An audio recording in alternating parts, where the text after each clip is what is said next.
Onya, saway sa Konseho sa Dakbayan sa Sugbo, gibuhat sa Land Transportation Office kon LTO, pagpanakop sa mga motorista nga walay mga temporary plates, bisan kon dili kini nila kasaypanan.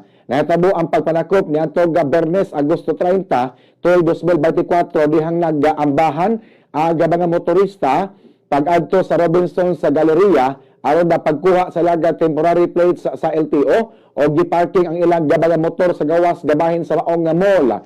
Sayaga privilege speech atol sa ilang regular session kagahapon sa hapon, September 4, 2024, nga giaprobahan sa konseho. Gipalayag ni Konsehal Ray Jalon ang iyang pagkondinar sa gibuhat sa LTO nga pagpanakop sa mga motorista nga walay mga temporary plates nga unta LTO man ang hinungdan nganong wala pa sila mga plaka, mga kabombo. Sa pagkakaroon mato ni Konsehal Ray Jalon kapin sa 12 milyones ang backlog sa LTO pag-issue og official license plates ngadto sa mga motorista. Sumala pa sa lagda nga gipagawa sa LTO, gitagalan lang og 15 ka adlaw kadtong mga bag-ong nakapalit og mga sakyanan og mga motorsiklo sa paggagamit og temporary plates nga sila ra usab sa LTO ang mo issue. Mihulga usab ang LTO nga kadtong masakpan nga mobiyahe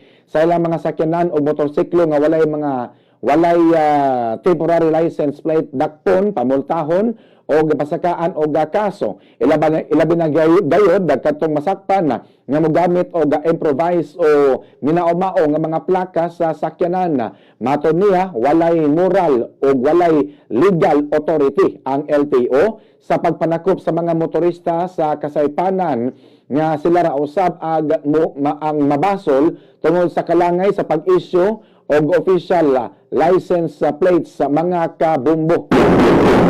Ang LTO maura ang ahensya sa kagamahanan nga gitugutan sa paggama nining mga plaka sa sakyanan lukop nasod. Usa sa gihingusgan karon ni Konsehal Ray Jalon sayang privilege speech nga naapektuhan og dako sa gibuhat sa LTO mao kadto mga motorista nga naggamit og motor sa ilang pagpanginabuhi, mga kabombo.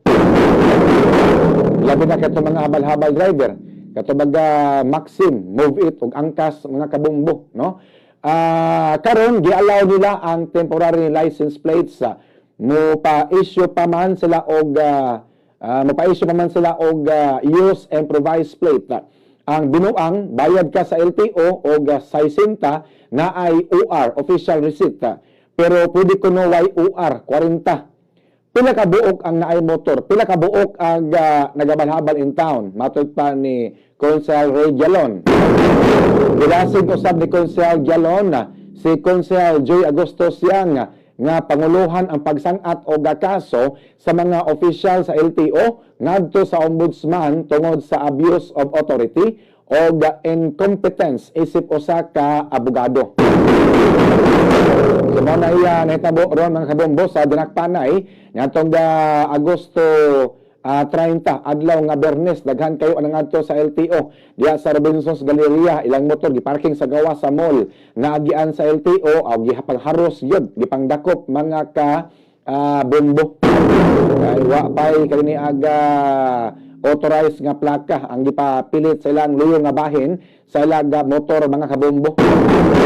Ngayon, isawa lang iban kay matod pa sipyat, sayop, kalangay sa LTO ang basulon ang kino o mga nakapalit og motor, mga kabombo.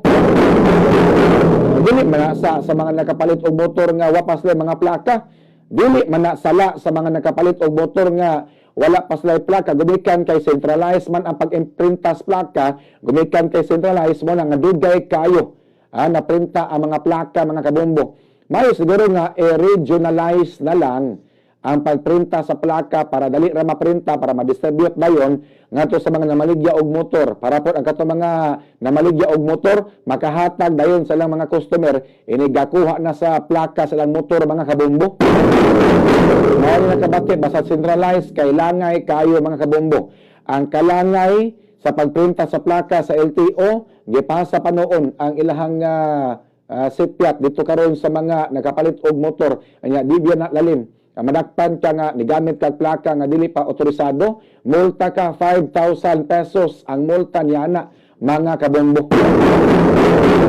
Kada nga ikaw nga namina ron sa may comment nimo ni ini. Ikaw nga naay motor unsa man kanang improvised plate pa ng imuha or temporary plate na ng imuha or managidang plaka nga otorisado gikan sa LTO. Igatakda unta karong